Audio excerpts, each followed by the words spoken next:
Selamat pagi anak-anak. Pagi, Bu. Bagaimana kabarnya pagi hari ini? Baik. Oke, puji Tuhan. Sebelum kita memulai pembelajaran pada pagi hari ini, alangkah baiknya kita untuk berdoa. Silakan Yana dipimpin. Baik, berdoa mulai. Bismillahirrahmanirrahim. Terima kasih ya Nak, sudah pimpin doanya. Bisa dilihat kanan kirinya ada yang berangkat atau tidak berangkat? Berangkat semua. Oke, berangkat semua ya. Sekarang anak-anak silakan untuk berdiri. Cek pakaiannya, apakah seragamnya sudah rapi semua? Sudah. Baik, selanjutnya kita akan tepuk fokus. Tepuk fokus. Melihat, mendengar, melihat, fokus. Oke, kita anak-anak. Selanjutnya kita akan menyanyikan lagu Garuda Pancasila untuk menumbuhkan jiwa nasionalisme kita. Garuda Pancasila, akulah pendukungmu. Baik, terima kasih anak-anak. Silakan duduk kembali. Terima kasih Bu. Sama. Oke, jadi apakah kalian pernah membaca cerita pendek? Pernah. Kalau kalian membaca cerita, bagian mana yang paling kalian ingat? Tokohnya. Oke, Nakal, ya betul. Bagaimana kalau pengalaman kalian itu dijadikan sebagai cerita pendek? Apakah bisa menarik? Bisa menarik. Oke, bisa ya. Jadi, tujuan pembelajaran yang akan kita capai pada pagi hari ini adalah setelah menyimak cerita pendek Aku Anak Indonesia, murid dapat menganalisis unsur intrinsik dengan tepat. Yang kedua, setelah membuat kerangka cerita, murid mampu membuat cerita pendek tentang pengalaman pribadi dengan tepat. Baik, jadi hari ini kita akan belajar tentang apa? Tentang unsur intrinsik dari cerita pendek Aku Anak Indonesia yang nantinya akan dibayangkan, serta menulis cerita tentang pengalaman kalian sendiri di LKM. Tujuannya agar kalian dalam memahami unsur-unsur pembangun cerita seperti tema, tokoh, latar, alur, dan amanat. Serta kalian nantinya mampu menulis cerita sederhana berdasarkan pengalaman pribadi dengan bahasa yang menarik dan juga runtut. Baik, selanjutnya adalah pembagian kelompok. Untuk barisnya Mbak Yana ke belakang adalah kelompok 1, barisnya Hevi ke belakang adalah kelompok 2, dan barisnya Dinda ke belakang adalah kelompok 3. Baik, Bu. Bisa dipahami? Bisa. Oke, untuk selanjutnya kita akan mengerjakan asesmen awal. Silakan disiapkan alat tulisnya dan kertasnya. Apakah sudah? Sudah. Sudah, Bu. Oke. Ada yang benar semua? Ada.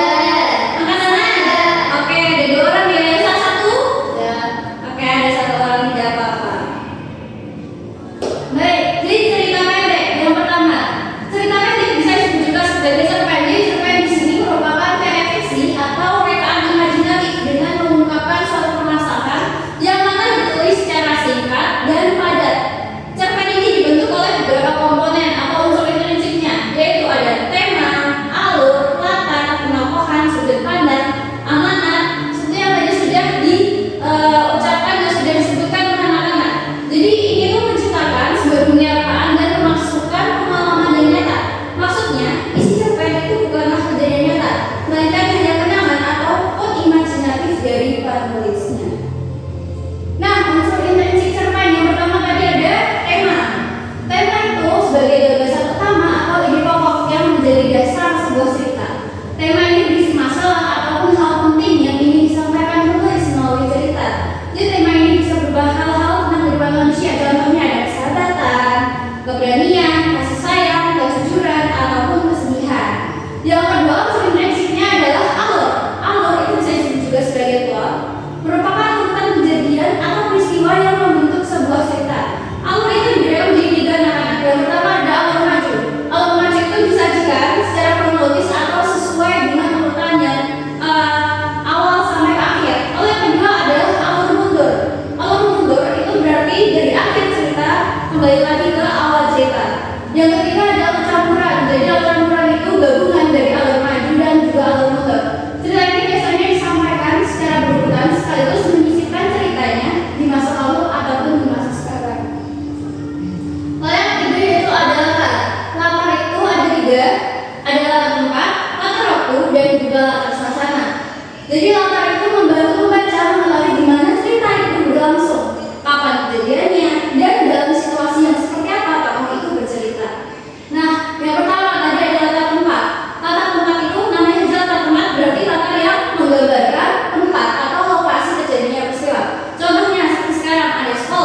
lalu taman, rumah, hutan, dan lain sebagainya. Dalam part 2 itu latar waktu, jadi latar waktu itu menjelaskan kapan terjadinya peristiwa tersebut dalam cerita. Contohnya pada pagi hari atau siang hari, malam hari, jam, hari, ataupun tahun. Nah, untuk selanjutnya ada latar suasana. Di sini merupakan situasi yang terjadi ketika tokoh itu atau pelaku dalam cerita itu melakukan suatu hal seperti perasaan gembira, lelah, sedih, marah, kecewa, dan sebagainya. Untuk selanjutnya untuk unsur intensifnya yaitu tokoh. Tokoh itu adalah orang atau pelaku yang ada di dalam sebuah cerita. Tokoh itu bisa berupa manusia, hewan, atau bahkan benda. Contohnya seperti spidol atau pensil yang bisa berbicara. Itu juga bisa disebut sebagai tokoh. Intinya adalah tokoh itu merupakan sesuatu yang digambarkan bisa berpikir ataupun berbicara.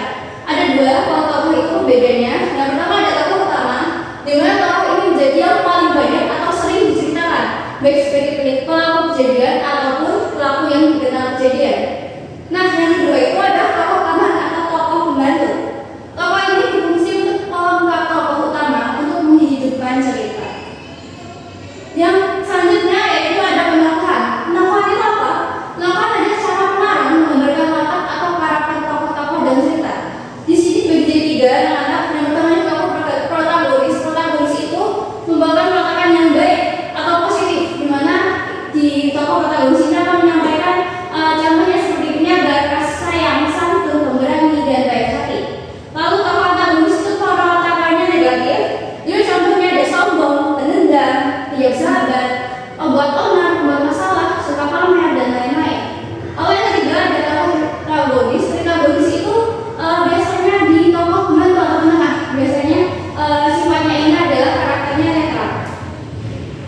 Lalu ada sudut pandang. Sudut pandang itu ada dua. Anak-anak yang pertama ada sudut pandang orang pertama.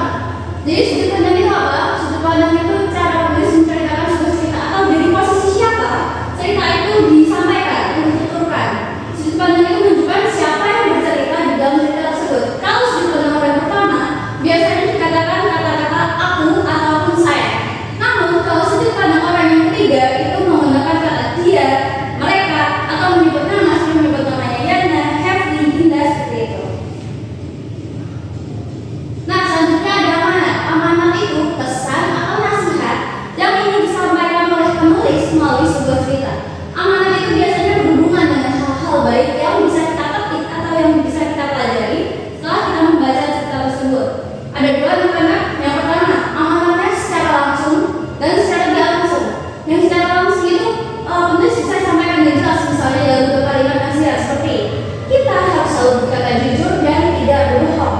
Namun secara tidak langsung itu pembaca itu harus menyimpulkan sendiri pesan cerita dari tindakan dan pengalaman tokoh. Misalnya seorang tokoh yang pada akhirnya mendapat masalah karena berbohong, sehingga pembaca itu dapat belajar bahwa berbohong itu bukan perilaku yang baik. Baik, tadi sudah mempelajari unsur intrinsik. Selanjutnya adalah anak-anak silakan menyimak video tentang apa anak Indonesia. Ibu akan membagikan terlebih dahulu LKM-nya.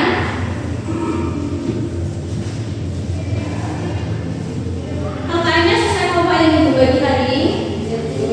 Silakan ini kelompok 1, ini untuk kelompok 2, dan ini untuk kelompok 3. Oke, di situ ada 3 aktivitas anak-anak. Nantinya LKM itu akan berkaitan dengan video yang ditayangkan. Jadi silakan dicatat apa saja tokohnya, alurnya, temanya, amanatnya. Silakan dicatat karena itu akan menyangkut dengan LKM kalian. Silakan diperhatikan ya anak-anak.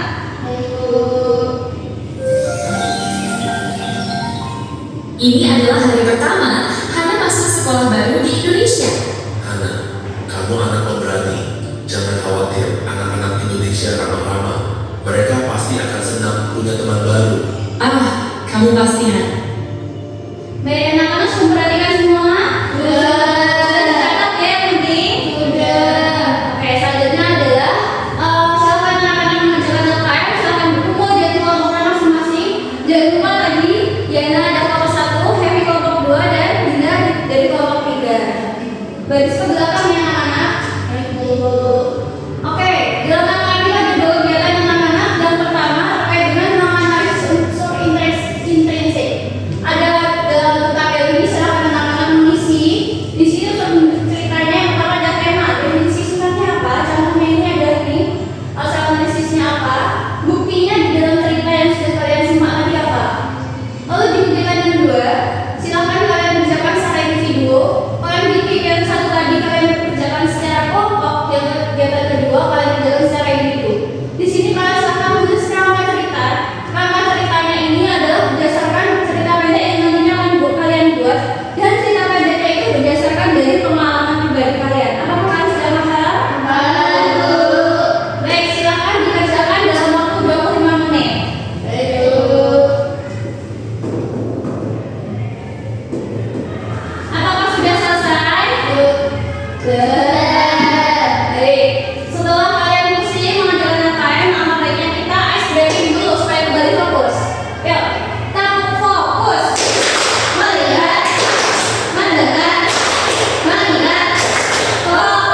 utamanya yaitu hanya definisi singkatnya itu pelaku yang sering muncul. Jadi saya berangkat dari kelompok 2 ingin membacakan cerita pendek tentang pengalaman pribadi, yaitu aku pergi ke pantai bersama adik dan kakak. Baik, diberi apa anak-anak? Diberi W, beri O, beri W. Wow, keren. Wow, keren. Silakan kembalikan dulu. Oke. Karena tadi sudah mengerjakan secara berkelompok, sudah paham juga terkait sering-sering dan sudah membuat juga cerita pribadi yang jadikan cerpen. Saatnya kalian mengerjakan asesmen formatif untuk menguji kemampuan kalian ini sudah sejauh apa. Asesmen formatif setelah dikerjakan secara mandiri dalam waktu 10 menit. Baik, Ibu. Jangan lupa praktek ya. Baik, Ibu.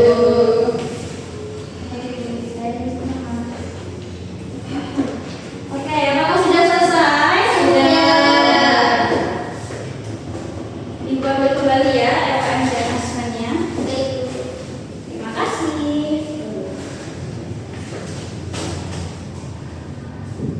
Baik, setelah kita mengerjakan asesmen formatif, mengerjakan LKM, setelah kita juga menyimak video, apa yang bisa kita simpulkan?